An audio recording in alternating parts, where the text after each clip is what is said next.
السلام عليكم يا دكتور، انا دراعي بينمل، اعمل ايه؟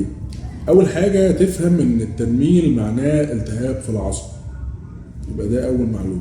تاني معلومه، ندور على مصدر التنميل، ايه اللي ضاغط على العصب، فنمشي ورا التنميل واحده واحده ونشوف هل التنميل في الكف بس والصوابع ولا هل التنميل في الدراع كله. دي تفرق عن دي. لو التنميل في الدراع كله اذا في مشكله في الرقبه، ضغط على العصب بتاع الدراع كله.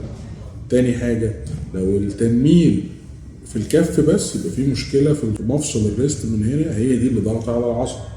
يبقى أول حاجة عرفنا يعني إيه تنميل.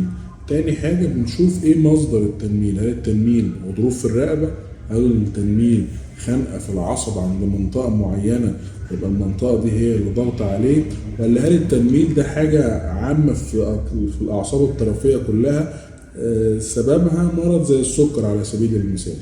يبقى أول حاجة قلنا يعني إيه تنميل، تاني حاجة إيه سبب التنميل، تالت حاجة نبدأ نعالج.